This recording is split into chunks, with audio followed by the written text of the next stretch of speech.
Non-fatal overdoses and overdose deaths in Milwaukee County are declining from record pandemic era numbers. Still, 387 people died from overdoses in our community in 2025.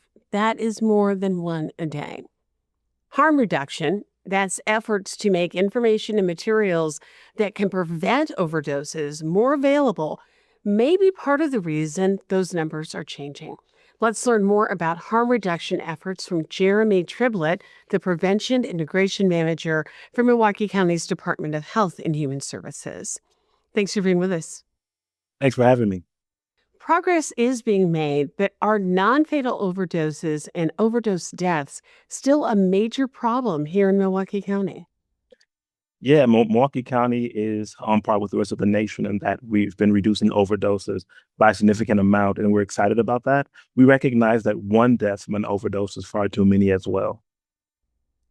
And so when you take a look at that, the fact that there has been this reduction, both nationally and locally, what kind of effort or what kind of impact do you think that harm reduction methods are having in that? We've seen Milwaukee County and entities within Milwaukee County all partner together to ensure we have a lot of robust strategies that could reduce the likelihood that folks will die if they're using substances. Some of them include harm reduction vending machines. We have about 30 of those across Milwaukee County, community partners, different municipalities, all increasing residential access to harm reduction supplies. We also have residents, educators, police officers, neighbors, all educating themselves with free training on how to administer Narcan, and folks who have done so as well and saved a life. So we've witnessed Milwaukee take a change in behavior where we at first maybe didn't know much and maybe weren't participated. But we think that this success that we've been having so far is because of the engagement from the community. Let's talk about the harm reduction vending machines.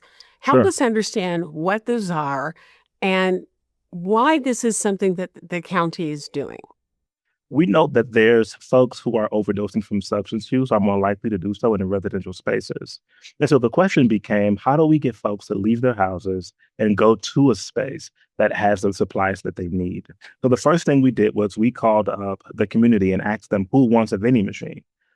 We were able to place here at Milwaukee County 19. There are an additional 11 that are ran by other folks. They're mostly placed in community organizations here in communities, right? So we have some placed right outside of police stations, others right outside of recovery homes, some in community resource centers. And so when you go there, you're going to that vending machine and it's free supplies that can save a life. You can go anytime that agency is open and you can get as much as you possibly need.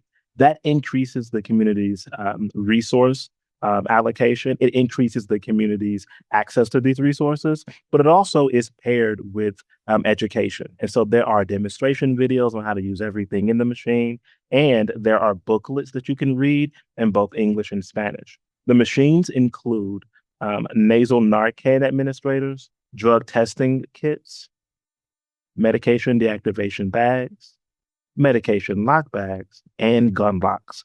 All of them contribute to making sure everyone in their homes and in our community is safer and increase the likelihood that folks will live if they choose to use substances. Is the idea behind the vending machines that they're accessible? You don't have to go into a fire department or a police department and pick them up necessarily. You don't even have to ask anybody for help. The help is right there. And in some cases, it's available 24/7.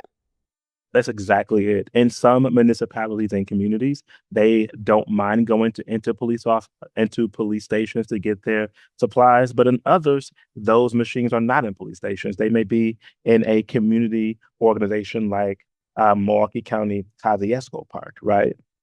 We even have a few of them that are outside. We know we have some outside in West Dallas, thanks to that health department. And we also have some that Milwaukee County runs, which is outside of Fourth Dimension. All of these machines are, if they're outside, open 24 hours. If they're inside, easily accessible during the hours that the business is open as well.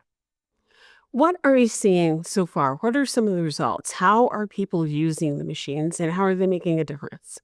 I'm glad you asked. For the most recent National Harm Reduction Day was on June 12th.